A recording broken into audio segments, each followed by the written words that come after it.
Mmetuheshimu, mmetupa heshima ambayo kwa wakati mwingine pengine sio haki yetu kabisa kabisa. Kanisa limetuheshimu, mmetupa neema hiyo, kibali cha kuja kukaa nanyi kwa siku hizi toka Alhamisi. Naomba ile nisogele kwenye ile madhabahu nilikuwa natumia wakati wa semina, kushirikiana nao kwa ajili ya maneno ya Mungu. Lakini nafurahi sana leo kukutana na washirika wengi ninyi. Nimepiga mahesabu zote, siku zote kwa nakutana na watu 30, 35. Siku zile za kawaida kuanzia Alhamisi, Ijumaa, na kwa sababu ni siku nyingi wengine nishawakalili kabisa. Nikitazama hivi ulikuwepo. Nakumbuka siku ya Ijumaa tulianza na huyo mama aliyejifungua. Alikuja alikaa hapo kwenye semina mpaka akamaliza akaondoka. Kumbe Bwana alikuwa ni sehemu yake aje asikie neno la Mungu ili anayezaliwa pia awe amebarikiwa na Bwana. Bwana Yesu asifiwe. Simu nimeacha kule kabisa ili nisiangalie muda. Na mimi nitendee haki muda wangu. Twende tukafungue Biblia kwenye kitabu cha Ufunuo. Wiki la Pentekoste, leo tunahitimisha wiki la Pentekoste. Limekuwa ni wiki la baraka. Mungu amesema nasi.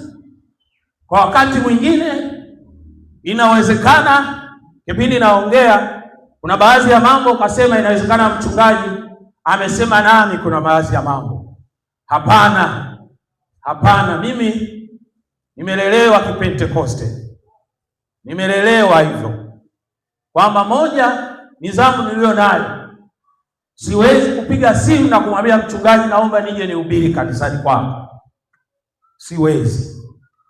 Lakini la pili, nikija siwezi kushirikiana na mshirika yoyote katika hilo tawi hata kama anamjua mpaka mchungaji aniruhusu. Kwa hiyo nimelelewa hivyo kiuongozi.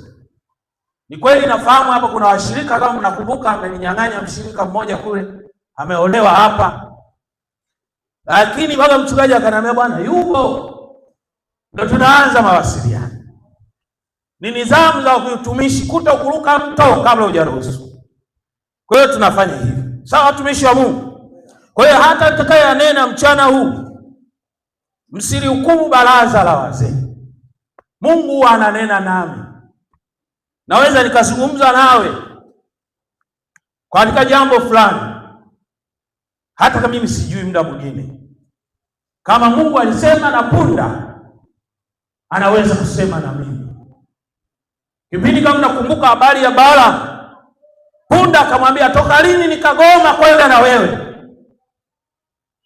Kumbe aliona malaika ameshika simbe mbele yake. Punda anaonewa, lakini hajui nini anachokiona mbele. Kwenye kitabu cha Ufunuo ndio tumeshaanza hivyo watumishi wa Mungu. Ufunuo sura ya 5. Tusome wote lile andiko la kwanza. Ufunuo sura ya 5. Tutakwenda tu, msiwe na shida tumishi wa Mungu.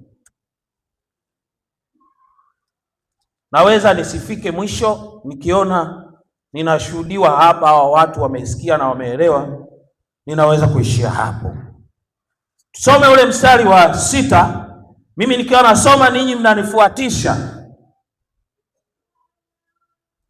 5:6 Biblia inasema nikaona katikati ya kile kiti cha enzi.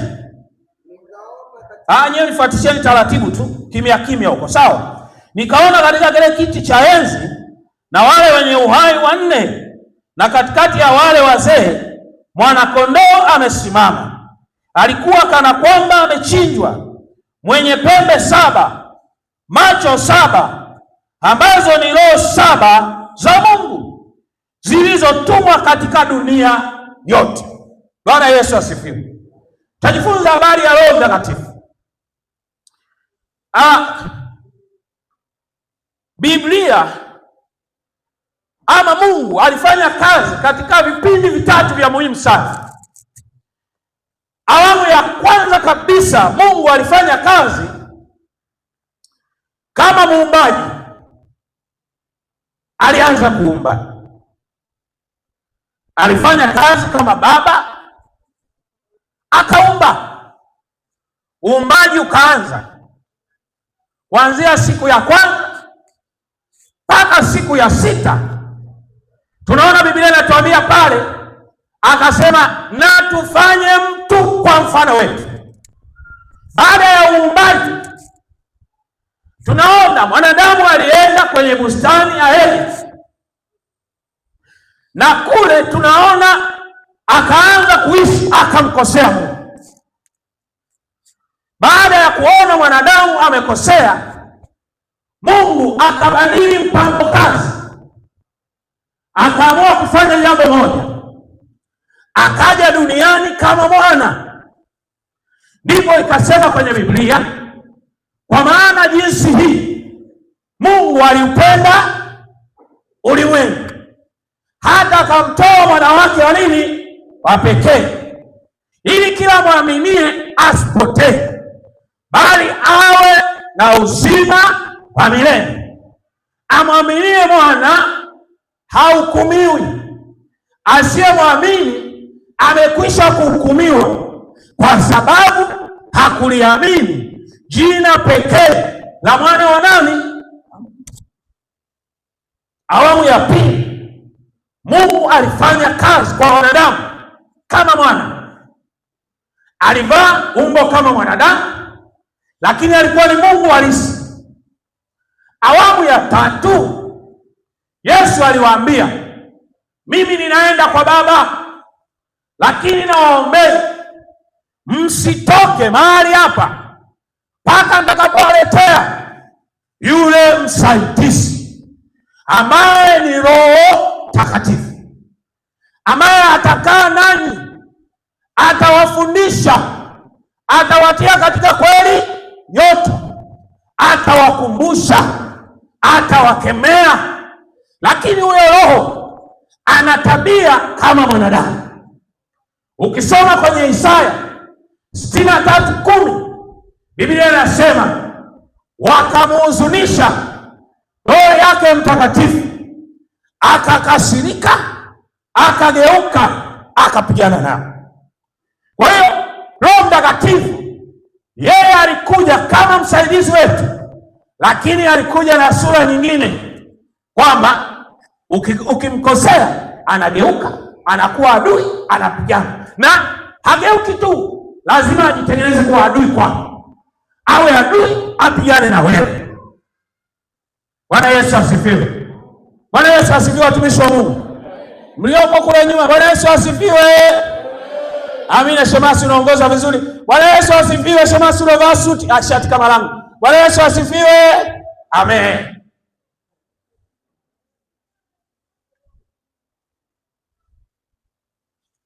Kwa hiyo tuliposoma kwenye kitabu cha Ufunuo, tumeona roho 7 ambazo zimemwagwa kwenye dunia yote. Sawa, watumishi wa Mungu?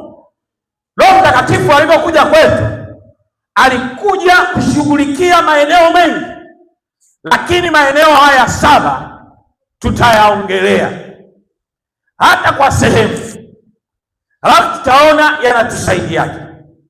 Tambua hivi, Roho Mtakatifu matunda yake ni yale yanayosomwa kwenye Wagalatia 5:22 na kuendelea.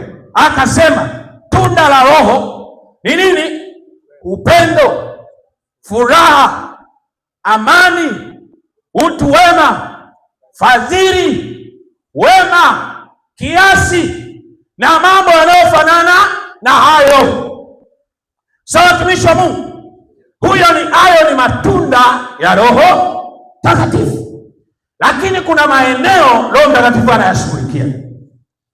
Eneo la kwanza, katika zile roho 7 zilizomwagwa duniani kote, zilizoletwa kwangu na mimi, tutazipima leo ndani ya maisha yetu, kwamba yapo hawa yapo matunda ya Roho, yapo hawa yapo. Nakwambia hivi, tutagundua kwenye semina tulikuwa tunaongea mara nyingi, Mkristo anaweza kupita kwenye changamoto, na hizo changamoto zikazima moto wa kiroho, na zikizima moto wa kiroho, wewe dhambi utashika tu.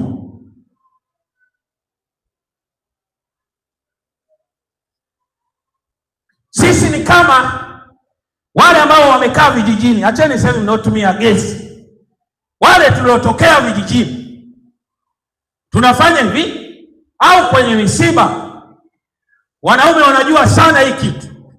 Kwenye misiba tunawasha moto wakati wa usiku kwenye maeneo yenye baridi, moto unawaka, kuni zikiwa pamoja, moto unawaka kwa nguvu.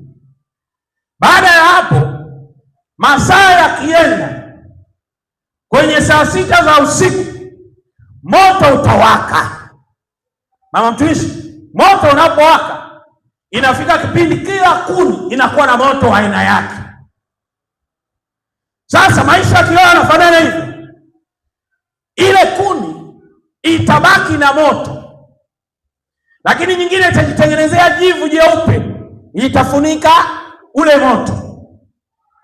Kipindi hicho hata mtoto anaweza kupita mbio kwenye moto na asiungue. Na ukitaka kuona huo moto upo, pengine ukwangue ile vumbi ama uanze kupeleka mkono taratibu. Wakristo wengi wa leo, maisha yao moto ulishafunikwa. Ulishafunikwa. Kinachohitajika kwetu, aje mtu akusanye zile kuni, na ukizikusanya utaona moshi unafuka tena. Moshi ukianza kufuka, moto utalipuka tena.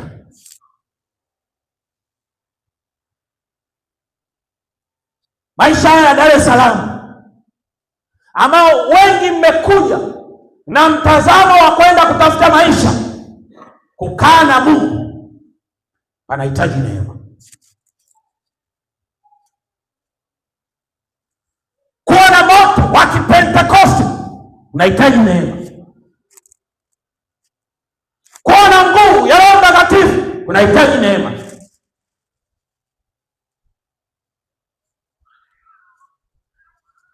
Vitu vinavyoshusha moto wa kiroho, moja wapo ni ubize. Wewe sio mwizi, usengenyi watu, sio mzinzi, haujiuzi, lakini moto unakufa. Hakuna mwenye kuuchochea. Tunauchochea madhabahuni. Leo ukitoka hapa, hata mtu akikutania unamwambia, wewe nimetoka nimefundishwa neno la Mungu, kwa sababu umekuja, kuni zimekusanywa pamoja. Kuni zimekusanywa pamoja. Kuni zimekusanywa pamoja. Yaani leo hapa, ukitoka hapa ni fire. Ukiingia kazini, maneno ya watu, mazingira ya kazi, mazingira kwenye daladala, ugumu wa maisha, unasema na mbwai iwe mbwai, nimekuja kutafuta hapa mjini, Yesu baki mfukoni, mimi kwanza nimalize cha kwangu. Moto unakufa. Kikipita kitu chochote, una uwezo wa kushinda.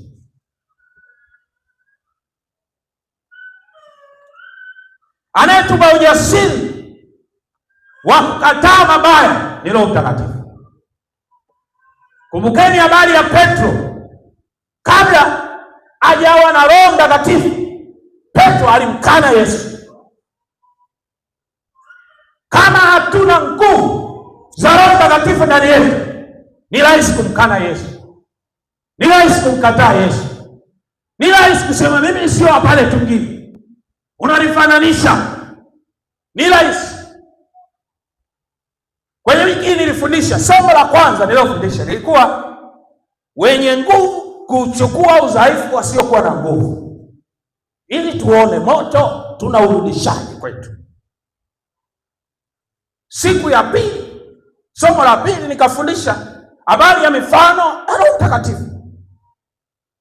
Tukakaa tukaona Roho Mtakatifu kama upepo ama hewa.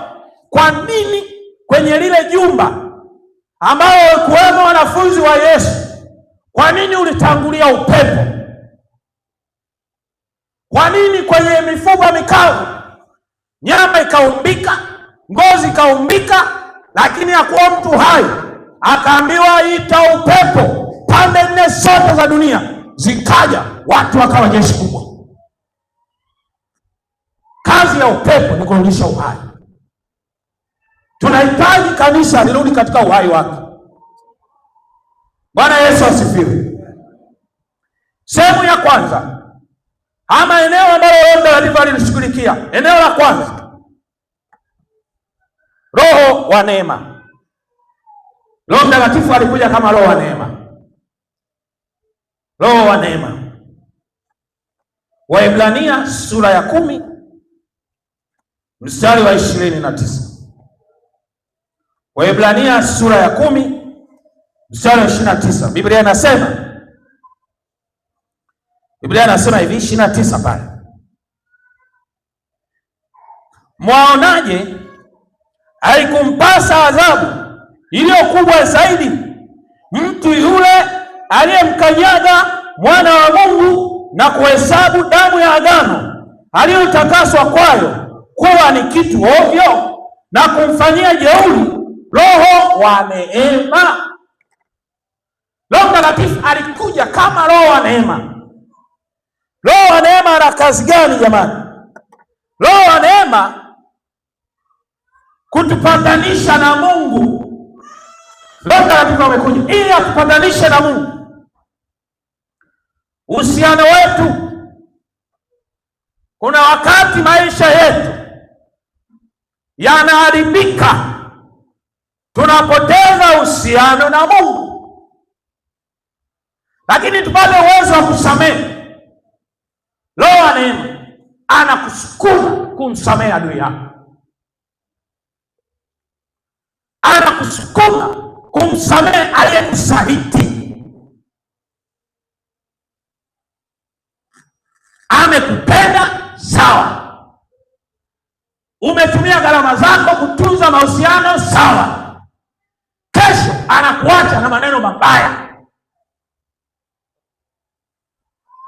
Kama mwanadamu huwezi kusamehe,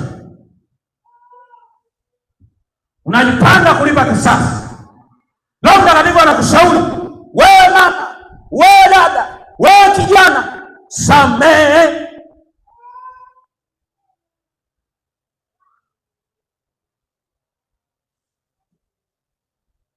Wewe kama Yesu alisalitiwa, wewe usisalitiwe ni nani?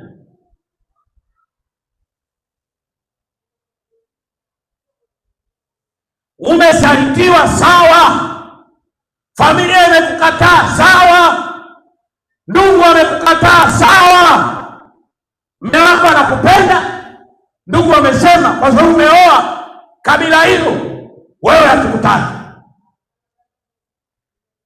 Sasa na wewe unajifunza uadui. Sasa ulikuja chombo safi kwa sababu ya maisha, ndugu amekukataa, familia imekukataa, unajifunza na wewe uadui. Wakija mume wako hayupo, kaacha hela ya nyama, unapika dagaa, pika matembele, na akija unamwambia nimewapikia vizuri sana. Nasema ngoja niwakomesha. Swali nikataa.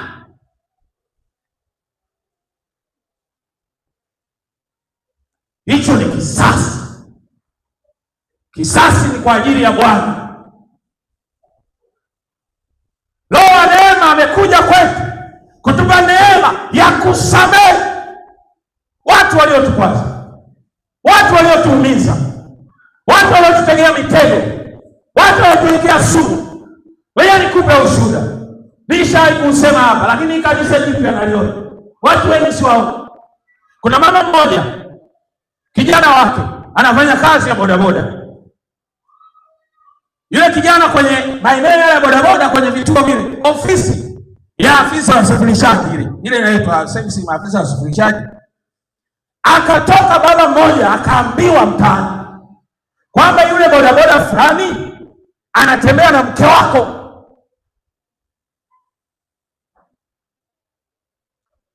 Yule baba akasema ngoja, mke anauma. Akachukua kisu akaenda kumpiga visu pale hadharani. Kwa nini unatembea na mke wangu? Hajajielewa cha kwanza, cha pili, cha tatu. Kijana kaanguka chini. Baada ya tukio la kulipiza kisasi, uwaga ukweli unajulikana. Baada ya kufanya ile tukio la kulipiza kisasi, anakuja kuambiwa ukweli, wamekudanganya, huyo kijana hatembei na huyo ni wako.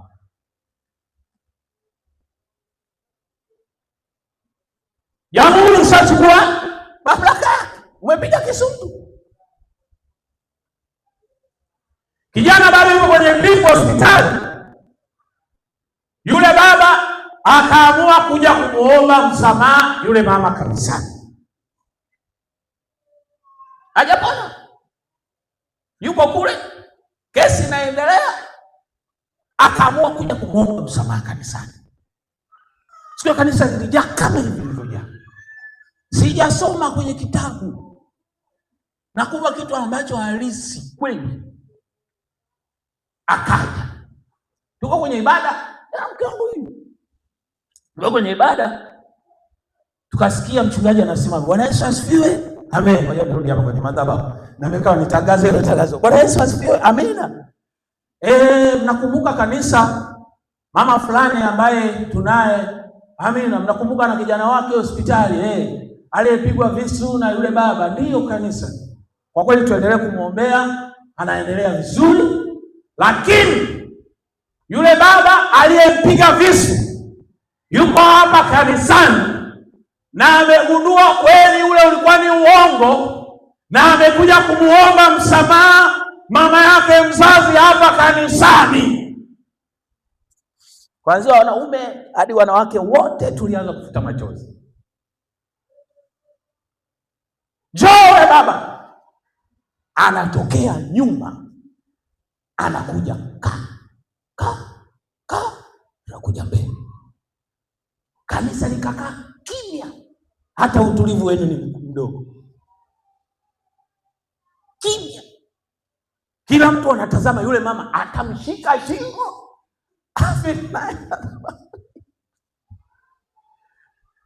yeye neema, amejaa neema kubwa. Atusaidie kuwasamehe watu.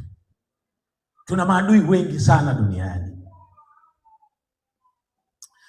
Yule mama tulimsikia amesimama kimya, alafu akapaza sauti, Yesu nimemsamehe.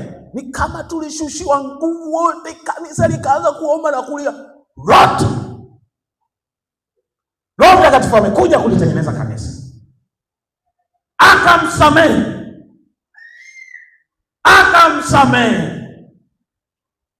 Sisi leo kama huna nguvu ya kusamehe, huo ni mlango Ibilisi lazima aingize pepo. Lazima Ibilisi aingize mambo yake. Huyu ananiombea, lazima aingize mambo yake. Najua umeumizwa, najua umechukizwa, lakini Roho Mtakatifu ni Roho wa rehema.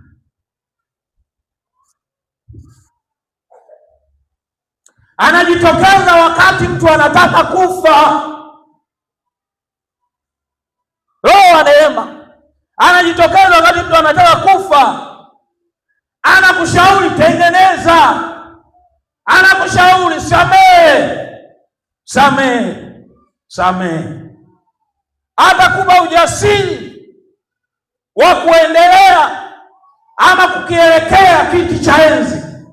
Atakupa ujasiri. Watu wengi tumepoteza ujasiri, tunaogopa.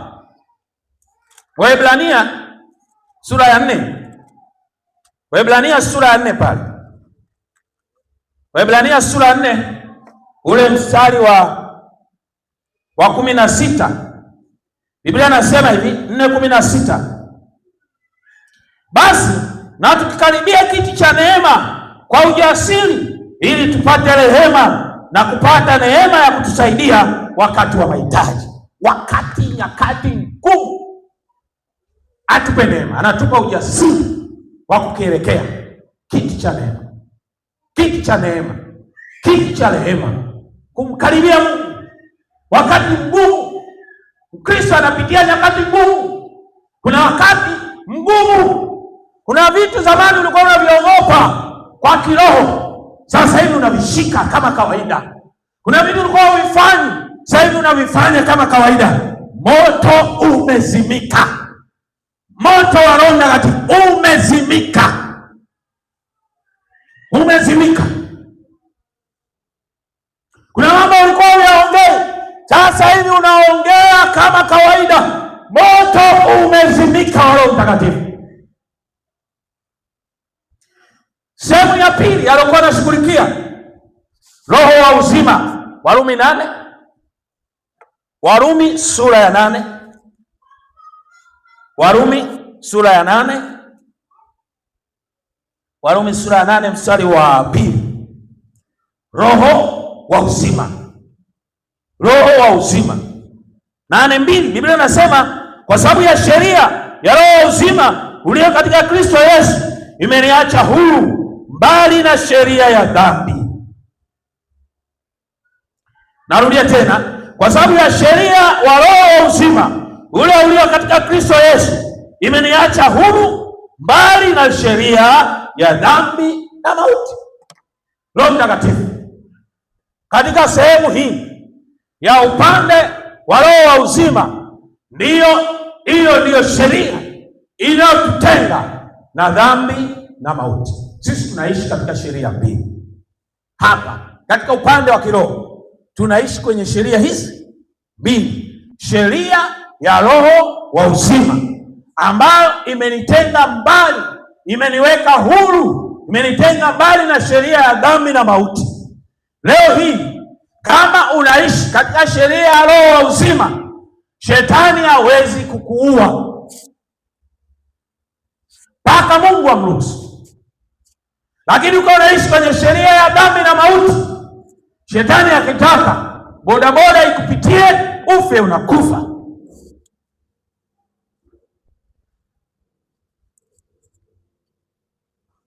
Kwa hiyo roho wa uzima analeta uzima wa kiroho kwetu, uzima wa kiroho.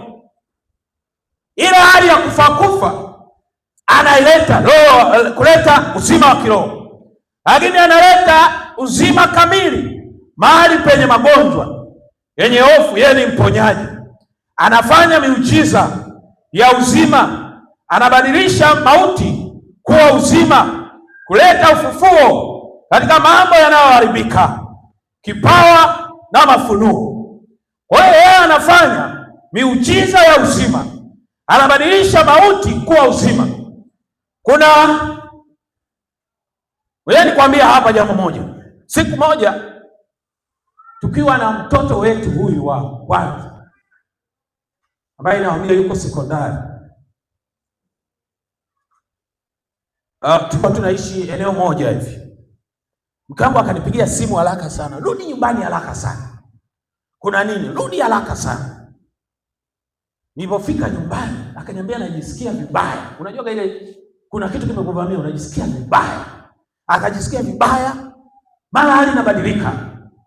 Nikaita watu, mkambo anakufa, ghafla hali imebadilika, macho yanabadilika, yaani anageuka. Kuna mtu mmoja, mtu mzima, mimi nahangaika nafanya nini? Naupiga simu kuna mzee mmoja, mtumishi mmoja akamshika, akamweka hapa, akasema nilikuwa naona anakufa. Tukaanza kuomba, tunatembea nimekimbiza toka tulipokuwepo zaidi ya kilomita 6-7 na gari, nampeleka, tunaenda hospitali. Nimefika hospitali, nimebeba hivi kama, yani nimebeba hivi, nakimbiza kwa madaktari. Nafika kwa madaktari, wanamtazama, wanamwambia, mbona huyu mtu ni mzima, hana hata malaria.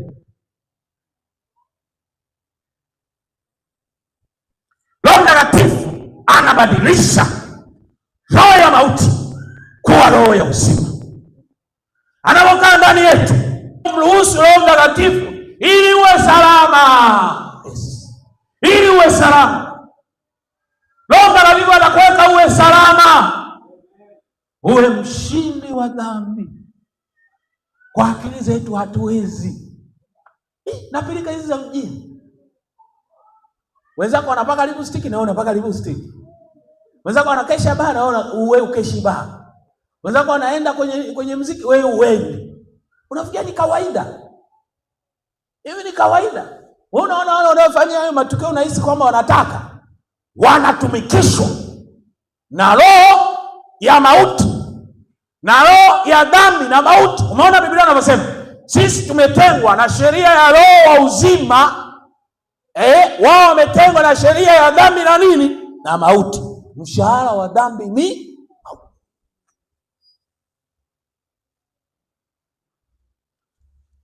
Ezekiel 37. Yule msomaji yuko wapi? Tukanisaidia kidogo. Mwingine yoyote angalia Ezekiel 37. Hata kama kwenye simu hapo unaweza kuona karaka tablet. Nisomee Ezekiel 37 7 hadi 10. Ndio. Basi nikitoa unabii kama nilivyoambiwa. Ndio. Hata nilipokuwa nikitoa unabii kulikuwa na mshindo mkuu. Kukawa na mshindo mkuu. Na tazama tetemeko la nchi. Na ile mifupa ikaanza kusogeleana. Mfupa kwa mfupa mwenzie. Akatazama. Mishipa ikaanza kuota. Nyama ikaanza kuja. Ngozi ikafunika. Pumzi haikuwepo. Ndipo akaniambia, tabiria upepo. Uambie upepo. Bwana Mungu asema hivi, njoo katika pande zote 4 za pepo, pumzi ukawapumzie hai, wale wao wapate kuishi. Nikatabiri kama alivyoniamuru, wale wakapata pumzi, wakasimama kwa miguu yao. Jeshi kubwa mno. Haleluya, Bwana Yesu asifiwe. Kwa hiyo Roho wa Mungu analeta uhai, analeta uhai. Wewe nikwambie, nimesema hivi, ubize mwingi ni lile andiko linalosema mbegu nyingine zilianguka katika miba. Wewe wa Dar es Salaam, wewe ni mbegu iliyoanguka katika miba.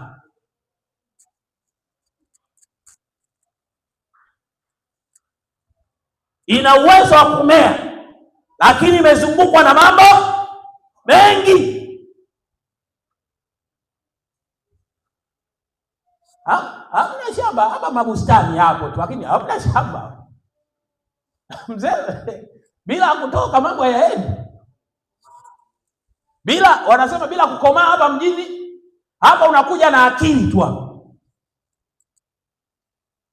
Mbegu iliyoanguka kwenye miba inakuwa inakumbana na changamoto.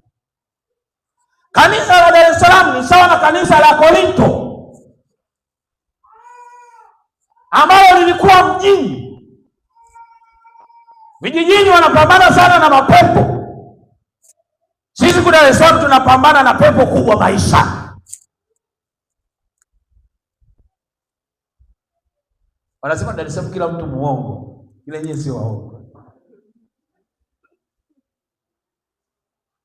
Wengi Dar es Salaam sio wa kweli, ila nyinyi wa hapa wengi ni wa kweli. Roho Mtakatifu lazima alete uhai, alete uhai kwenye maisha yako.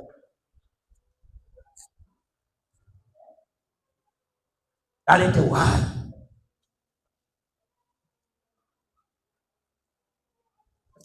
Roho ya kutufanya wana. Jambo la tatu, roho ya kutufanya wana. Roho anatufanya kuwa wana wa Mungu ili sisi tujulikane kuwa ni wana wa Mungu. Kazi yake anatutenga na asili zetu, anatutenga na roho zinazotufuatilia sisi, maroho ya kulisi. Yaani Roho Mtakatifu anapoingia ndani yetu, mbali ya kututambulisha, lakini anabadili sisi, tunakuwa wana wa Mungu. Utanisomea kwenye Warumi 8, yule msomaji wangu, Warumi 8:15 hadi 20. Roho wa Mungu anatufanya sisi kuwa wana wa Mungu, kuwa miliki ya Mungu. Anatutenga na asili zetu. Ndio pale ya kale yamepita, tazama ni kwa wapi. Ndio Warumi 8:15. Kwa kuwa hamkupokea tena roho ya utumwa. Hatukupokea roho ya utumwa iletayo hofu, tumepokea roho ya kufanya wana. Tunalia Aba. Ndio Roho mwenyewe ushuhudia na roho zetu sisi ni watoto wa Mungu. Tu warisi wa Mungu. Tunarisi pamoja na Kristo.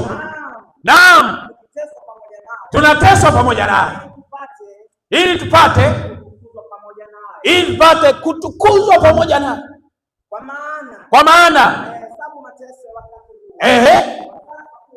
si kitu kama utukufu ule. Amina. Amina. Inatosha mtumishi wa Mungu, inatosha. Mungu akubariki. Kwa hiyo unaweza kuona Roho Mtakatifu anapoingia ndani yetu, ndio anatupa sisi sifa ya kuwa wana wa Mungu. Anatutambulisha, anatufanya tuwe hivi, lakini ndio inatutenga na asili zetu. Ni hivi, kile kitendo ambacho kimefanya mikataba ya familia, kwamba kuna baadhi ya jamii zetu kwamba wanajua mtoto wa kwanza lazima afe. Yaani unaweza kukuta baadhi ya familia, mtoto wa kwanza lazima afe, shika mimba ya kwanza lazima afe. Anayetutenga na hivyo ni Mungu. Na Roho Mtakatifu anapokaa ndani yetu, anatutenga na asili zetu, anakutenga. Kulikuwa unakuta familia nyingine, ukifika tu darasa la 7 macho yanapofuka, anakutenga na hiyo taratibu ya familia. Wengine akifika tu chuo kikuu, yani elimu yenu ya mwisho form 6, ukifika tu form 6 unachanganyikiwa. Roho Mtakatifu anakutenga na hiyo asili. Mungu akubariki. Bwana Yesu asifiwe.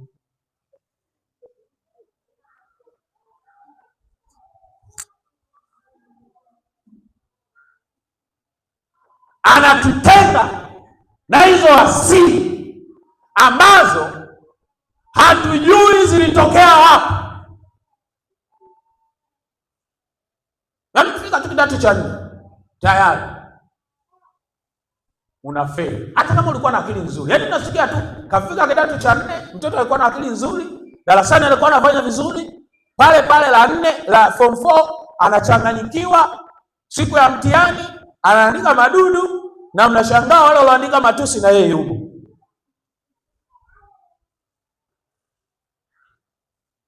Sasa Roho Mtakatifu anapoingia, anatutenga na viasili, anatutenga na mambo hayo ambayo sisi hatujui nani aliingia mkataba nayo, sisi hatujui. Kwa hiyo ndio kazi ya sisi tunapofanyika kuwa wana wa Mungu. kututafisha na kututenga na vinasaba. Tusafisha na kututenga na vinasaba, dhambi za ukoo, yaani uovu. Unaweza kusoma kwenye Maombolezo sura ya 5 mstari wa 7. Usisome yenyewe, andikeni Maombolezo sura ya 5 mstari wa 7. Inatutenga na vinasaba. Shetani anaweza akakubali uokoke, lakini asikubali baadhi ya vitu viondoke ndani yako. Unaweza ukawepo hapa kanisani akaruhusu uokoke, uishi, lakini maisha yako yasibadilike. Akakuruhusu uje kanisani. Na ndio maana leo hii unaweza ukakuta tuko kanisani, lakini yale mambo mengi ya kiroho yanakushinda. Kwa hiyo adui amekuacha tu, wewe nenda kaimba pambio na wewe, lakini mimi wangu.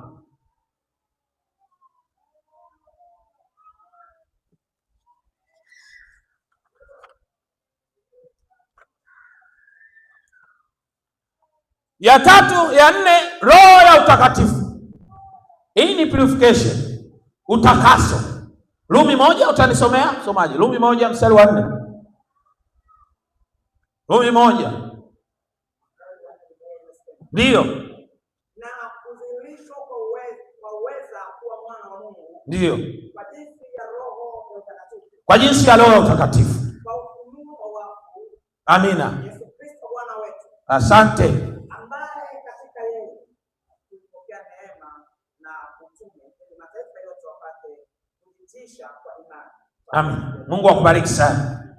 Na hii ni roho ya utakatifu. Kuna roho ya utukufu, lakini hii ni roho ya utakatifu. Jambo linalomtenga Mungu na miungu ni utakatifu. Sisi ni rafiki wa Mungu kwa sababu ya utakatifu. Madhabahu iwe takatifu. Roho Mtakatifu yeye uheshimisha madhabahu. Uheshimisha madhabahu. Nilitoa mfano, nikupe ushuhuda kwamba kuna eneo kanisa lilipata changamoto. Changamoto hii, changamoto gani? Sadaka zinapotea. Watu hapa wananisikiliza vizuri. Sadaka zinapotea.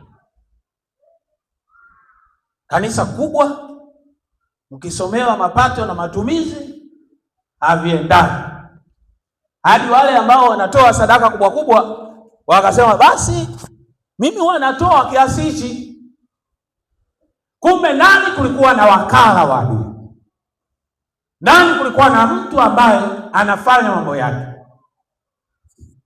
Kwenye kamati tendaji kule na wale wahasibu pamoja na mashemasi, kulikuwa hakuna shida. Kulikuwa na mtu ambaye anakuja kwenye ibada, wakati wa kutoa sadaka anakaa mwishoni. Watu wote mmetoa, yeye anakuja na hela zake za miujiza anaweka. Akiweka kwa nguvu za giza, zile hela zinatoweka. Ikafika kipindi hali imekuwa mbaya, watu wanaanza kulaumiana. Kwa nini hii hali iko hivi? Watu wakaanza kurushiana maneno. Siku moja kwenye maombi ya kina mama, sio wa mama hapa waga mnaomba pamoja. Eti wa mama, mwenyekiti wa mama yuko wapi? Mwenyekiti wa mama, simama mtumishi. Mtumishi wa Mungu nakujua hapo nijibu. Mtumishi wa mama, mna maombi ya kina mama hapa? Mnayo siku mnaamua mkesha kabisa kina mama mnaombea kanisa. Amina. Mungu awabariki sana. Fanyeni hivyo. Inasaidia sana kwa kanisa. Mama wanakaa wanaomba. Walipoomba ule usiku wa manane, Bwana akasema nao kwa ajili ya kesi hii ya kanisa. Akawaambia, Roho Mtakatifu anatoa galamani, akawaambia hivi, kesho, yaani Jumapili, ibada itakuwa inaendelea. Ninyi zungukeni kanisa. Na wale wamama walikuwa waaminifu, wakamwambia mchungaji kwamba leo kwenye ibada utatushangaa, wamama waombaji tutalizunguka kanisa. Ibada inaendelea, wakati wa sadaka wako wanazunguka wanaomba nje ya kanisa. Bwana yuko kazini, wakawa wanaomba, toa, watu wanaenda wanatoa. Shetani ashapigwa, hajui sasa. Leo ndio mwisho wa shughuli. Kama kawaida yake, akaja na sadaka yake kwa unyenyekevu kabisa. Alipoiweka akapigwa na nguvu za Mungu pale, akaanza kusema, mimi ndio naibaga hela za kanisa. Kanisa ndio linaanza kujua.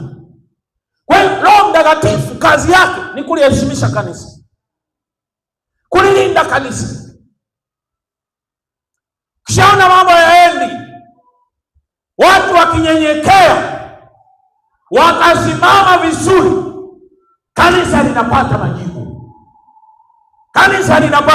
Toka siku hiyo ile hali ikaisha. Kazi ya Roho Mtakatifu ni kuleta uhai.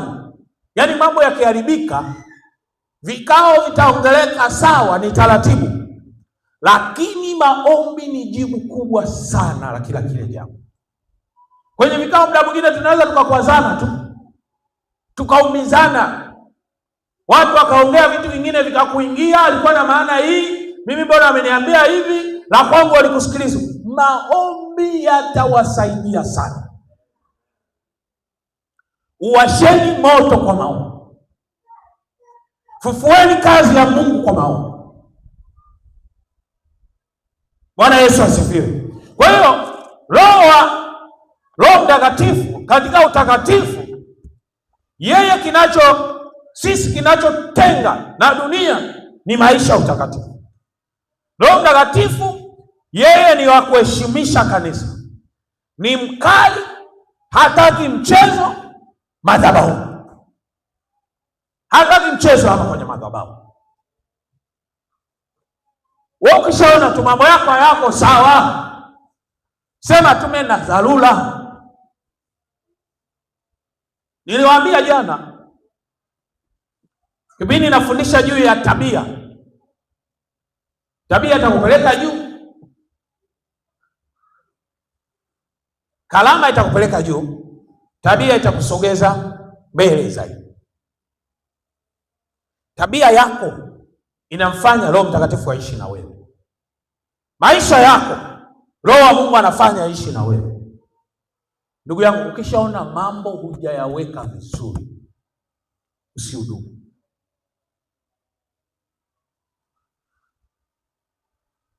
Kanisa, madhabahu ina laana mbaya. Itakase. Nimekwambia hivi, wewe ni mbegu iliyopandwa kwenye mimba. Wanaishi hapa mjini. Yaani mtu anatoka kwao Mwanza, Kigoma, Shinyanga, anakuja Dar es Salaam, anasema ukimsikia Bwana Yesu asifiwe, amina, nimekuja Dar es Salaam kutafuta.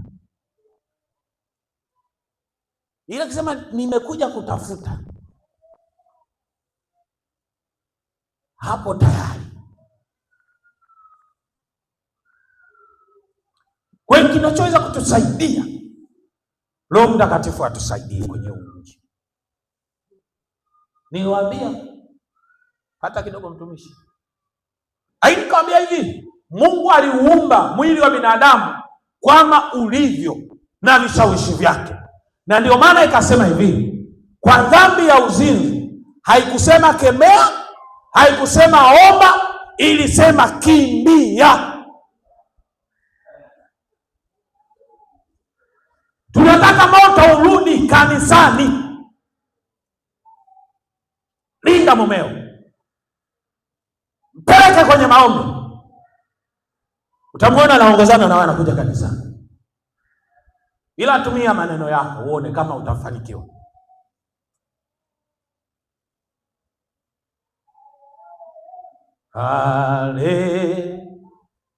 Haleluya,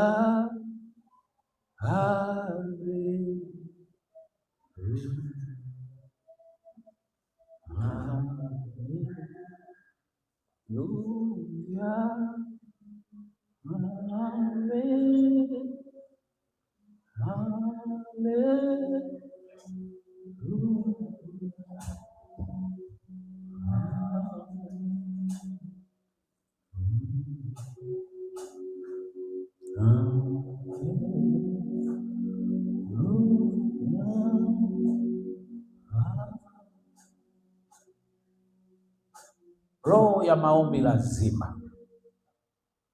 Moto tunauchochea kwa kuomba. Sehemu hiyo ngapi alikuwa ni roho wa maombi? Lazima uchochee kwa kuomba. Njia ambayo Mungu ameichambua ya sisi kuzungumza naye ni maombi. Ni maombi. Lazima uombe. Binti omba. Omba. Kijana omba. Omba. Maombi waga yanabadili mitazamo yetu. Maombi yanabadili mitazamo yetu. Maombi yanafanya tuwe vizuri. Omba. Ukitaka kuoa omba. Ukitaka kwenda kazini omba. Ukitaka kula omba. Ukitaka kulala omba. Ukitaka kuongea na watu omba. Unaenda kwenye interview omba. Unataka kwenda kufanya biashara omba. Kila unachokifanya hakikisha unaomba. Ruhusu Mungu atawala. Unafungua duka omba. Una biashara, unaenda kazini, umefika ofisini, una ofisi yako, funga mlango kabla hujahudumia watu omba. Uko kwenye gari unasikia kukosa amani omba. Roho Mtakatifu anasema na wewe. Roho Mtakatifu ana tabia kusema na sisi kwa namna mbalimbali. Anaweza kukosesha amani tu. Nakwambia hivi, omba. Mama omba. Baba omba. Ni jukumu letu kuomba. Na utashangaa, utaona matokeo. Moto unawasha kuomba. Washeni moto wapendwa. Washeni moto wa madhabahu. Omba. Omba. Omba. Nakwambia omba.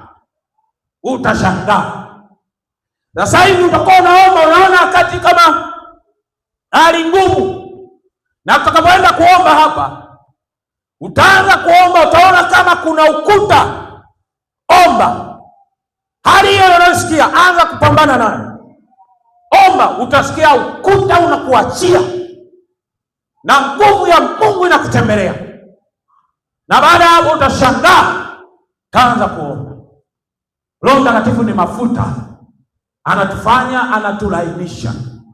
Roho Mtakatifu ni umande, anatuburudisha. Roho Mtakatifu ni moto, anaunguza vitu vichafu. Roho Mtakatifu ni maji, anatutakasa. Roho Mtakatifu ni hewa ama upepo, anarudisha uhai. Anarudisha uhai. Timu ya kuabudu, paneni hapa juu tuabudu. Naweza hata kama sijamalizia, naweza tu nikataja. Kuna roho wa kweli, hii inatumiwa na wahubiri, na 7 ni roho wa utukufu. Huyu tunapofanya ibada, watu wanapoponywa, anaipokea utukufu ni Mungu. 7 hizo nimemaliza. Twende tukamwabudu Mungu. Tunakwenda kuomba. Ukiona ugumu wowote uko unaomba, njoo hapa madhabahu. Yaani unaomba unaona kama unagonga ukuta, njoo madhabahu. Tutanyosha mikono watumishi wa Mungu. Tukuombee mahali hapa. Ili ya kwamba Mungu afanye jambo kwa ajili yako. Mungu afanye jambo kwa ajili yako. Omba kwa ajili ya watoto wako, omba. Niliwaambia hata kanisani tumekuwa na mazingira ambayo ya hatari sasa hivi. Watu wengi wanaanza hata kuogopa kusema mambo yao yaliyofanikiwa. Ni kwa sababu gani? Pia hata huyu shetani anaweza kawepo. Nguvu za giza zinaweza zikawepo. Lakini tukiomba, tukiwasha moto, lazima ziondoke. Tuwashe moto. Mchana wa leo twende tukawashe moto. Mko tayari? Mko tayari tuanze? Okay, tuanze. Twendeni tukamwabudu Mungu. Twendeni tukamwabudu Mungu. Baada ya hapo tupate hata dakika 2-3 za kuomba. Baada ya hapo mimi nitatoka hapa, nitarudi pale na nitakuwa nimemaliza. Usikubali. Ukiona kuna mambo yanakufa uje hapa mbele. Yaani ukiona kuna mambo yanakufa, biashara zinakufa, mambo yaeleweki, kimbilia madhabahu. Tunataka kwenda kuomba kwa ajili yako. Tunataka kwenda kuomba. Tunataka tufufue, tuamshe moto uliozimika ndani yako, ambayo hali unayosikia mwanzo ulikuwa unasikia hamu ya kuomba imeondoka. Njoo tufufue huo moto. Kwa moyo una hamu ya kusoma neno la Mungu imeondoka. Njoo tufufue huo moto. Unaona mambo hayaendi huko, njoo tufufue huo moto. Yesu asante. Karibuni waimbaji.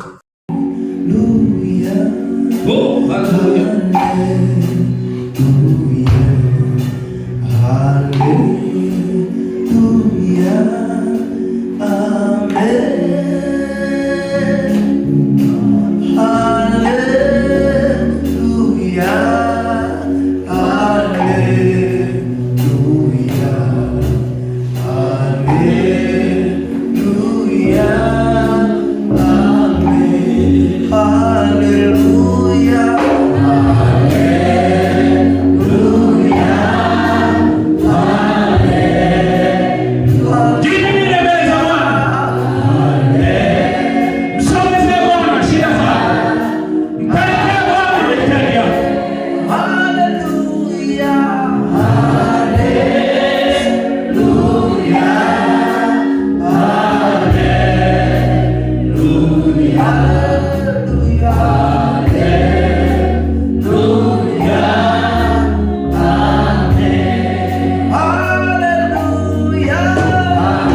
Gloria.